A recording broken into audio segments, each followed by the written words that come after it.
Alors que l'OTAN fête les 75 ans de sa création, ses 32 États membres affirment qu'ils sont confrontés à la plus grande crise de sécurité que l'Occident ait connue depuis la Seconde Guerre mondiale.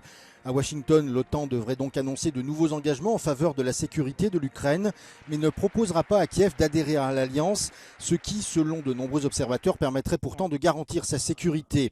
Ivo Dalder, ancien ambassadeur des États-Unis auprès de l'OTAN, interrogé par Euronews, estime que l'Alliance et l'Ukraine doivent faire beaucoup plus pour mettre fin à cette guerre. What Ukraine needs to do is to mobilize manpower. This is a war being fought by 40-year-olds. No other war in history has been fought by 40-year-olds. It's time that Ukraine really have a serious conversation about how important is this war and succeeding in this war to them. You can't do that just with 28, 29, and 30-year-olds, let alone 40-year-olds, which is the average age of the people on the front line. You need to get 18-year-olds, and you need to get 20-year-olds, and you need to get 21-year-olds, which is what every army in the rest of the world relies on. What about, for example, Emmanuel Macron's premise that perhaps some NATO countries should send troops into Ukraine? I think there may come a day where that is necessary, but you can't do that when you're not mobilizing your 18 to 27-year-olds.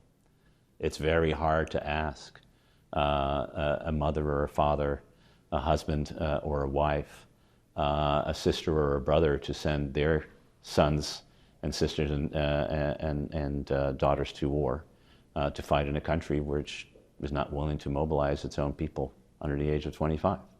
And so more needs to be done by the Ukrainians. There's no doubt that that is part of the solution. You need more people on the front lines. There needs to be more weapons. There needs to be an end to the caveats. There needs to we need to prioritize the defense of Ukraine in a way that we haven't, and that includes the United States as part of it. It's only recently we found all these Patriot systems. Why not 6 months earlier? This summit should be about the reality that this is an existential moment, not just for Ukraine, but for NATO.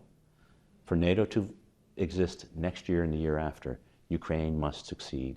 Russia must fail in Ukraine. Well, one of the messages from this summit is about unity within NATO, but you have the Prime Minister of Hungary, who holds the rotating presidency of the European Council, visiting Moscow and often repeating Kremlin lines about the war in Ukraine. What impact does that have?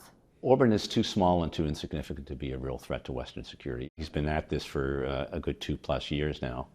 And I think the only good thing that came out of this is that Viktor Orbán must have been listening to Vladimir Putin, who was standing next to him at the press conference and said, there's not going to be a ceasefire.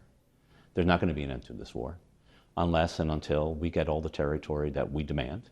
And I hope that one of the things Viktor Orbán took away is to understand that this war has an originator that is in Moscow, not in Brussels, not in Washington, certainly not in Kyiv, and that if we are going to end this war, it has to be done by convincing Russia to stop fighting.